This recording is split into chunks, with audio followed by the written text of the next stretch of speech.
po sa inyong lahat. Ako po ang inyong tagapaghatid ng balita mula sa Aklat ng Tiyan. At ako po ay si Miss Langga. Bago po tayo mag-umpisa ay samahan niyo po akong manalangin. Ama namin, sumasalangit ka, sambahin ang ngalan mo. Mapasamin ang kaharian mo, sundin ang loob mo dito sa lupa para lang sa langit. Bigyan mo kami ngayon ng aming kakanin sa araw-araw at patawarin mo kami sa aming mga sala para ng pagpapatawad namin sa mga nagkakasala sa amin. At huwag mo kaming ipahintulot sa tukso at iadya mo kami sa lahat ng masama. Amen. At makinig po kayo, John chapter 6 verse 1 at hanggang napakahaba po ito. Hanggang 71 po ito. Pagkatapos ng mga bagay na ito ay naparoon si Jesus sa kabilang ibayo ng dagat ng Galilea na siya'y dagat ng Tiberias. At sumunod sa kanya ang lubhang maraming tao sapagkat kanilang nangakikita ang mga tanda na ginagawa niya sa mga may mga sakit. At umahon si Jesus sa bundok at dooy naupo siya ng kasama ang kanyang mga alagad. Malapit na ngang mga Pasko na pitsa ng mga Hudeo. Itinanaw nga ni Jesus ang kanyang mga mata pagkakita na ang lubhang maraming tao ay lumalapit sa kanya, ay sinabi kay Felipe, saan tayo magsisilbi ng tinapay upang magkakain ng mga ito? At ito'y sinabi niya upang siya ay subukin sapagkat nalalaman niya sa kanyang sarili kung ano ang kanyang gagawin. Sumagot si Felipe sa kanya, hindi magkakasya sa kanila ang 200 dinaryong tinapay upang makakain ng kakaunti ng bawat isa. Sinabi sa kanya ng isa sa kanyang mga alagad, si Andres na kapatid ni Simeon, Pedro, may isang batang lalaki rito na mayroong 5 tinapay na simada at 2 isda, tatapwat gaano ang mga ito sa kanyang karamihan. Sa kanyang karamihan, biruin mo, nagpagkasya. Sa dami ng mga tao na dumalo para lang makinig sa kanyang aral at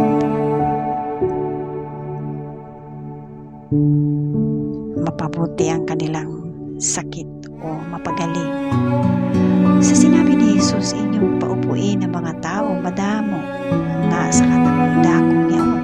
Kaya't nagsiupo ang mga lalaki na may 5,000 ang bilang. Ginawa nga ni Jesus sa mga tinapay at ng mga pagpasalamat ay pinamahagi niya sa kanilang mga kaupo at gayon. Di naman ang binigyan sila ng mga isda kung gaano ibigin nila. At nang sila ay mga busog ay sinabi niya sa kanyang mga alagad, pulutin ninyo ang mga pinagputol-putol na lumabis upang walang anumang masayang. Kaya't kanilang tinipon at nangagpuno ang 12 bakol ng mga pinagputol-putol sa 5 tinapay na sibada na lumabis sa nagsikain. Kaya't nang makita mga tao ang tandang ginawa niya, ang kanilang sinabi, totoo ito ang mga propeta totoo ang propeta na paririto sa sanglibutan. Nang mapaghalata nga ni Jesus na sila'y magsisilapit at siya'y agawin upang siya'y gawing hari, ay muling magbalik sa bundok na nag-iisa. At nang kinahaponan ay nagsilusong ang mga kanyang alagad sa dagat. At nagsilulan sila sa isang daong at ang kanilang tinatawid ang dagat hanggang sa Capernaum. At madilim na nga at hindi dumarating sa kanila si Jesus. At lumaki ang dagat dahil sa isang malakas na hanging umihihip. Nang sila'y mga gagaon na may 25 at 30 estadyo, ay kanilang nakita si Jesus na lumalakad sa ibabaw ng dagat at lumalapit sa daong at sila'y natakot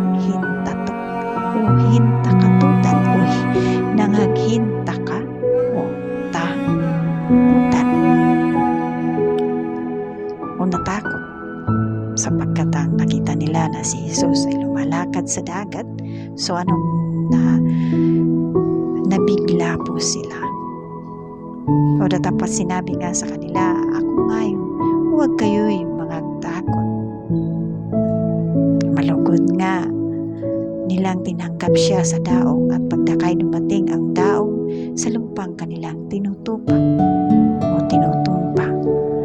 Nang kinabukasan ay nakita ng karamihan na katayo sa kabilang ibayo ng dagat na dooy walang ibang daong kundi isa at hindi lumulan sa daong si Jesus kasama ng kanyang mga alagad kundi ang kanyang mga alagad lamang ang nagsipaglayag.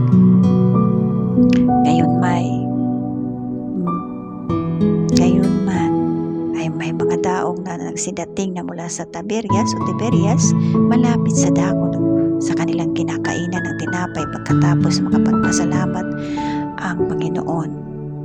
Nang makita nga ng karamihan na wala roon si Jesus ni ang kanyang mga alagad, may nagsilulan sila sa mga daong at nagsidating sa Capernaum na hinahanap si Jesus. At nang siya'y kanilang masumpungan na kabilang ibayo ng dagat ay kanilang sinabi sa kanila, Rabi, kailan ka dumating dito?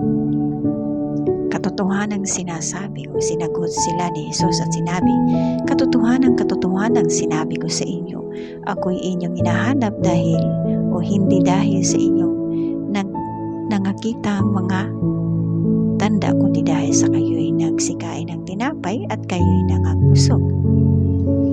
Magsigawa kayo, hindi dahil sa pagkaing napapanis, kundi dahil sa pagkaing tumatagal sa buhay na walang hanggan na ibibigay sa inyo ng Anak ng Tao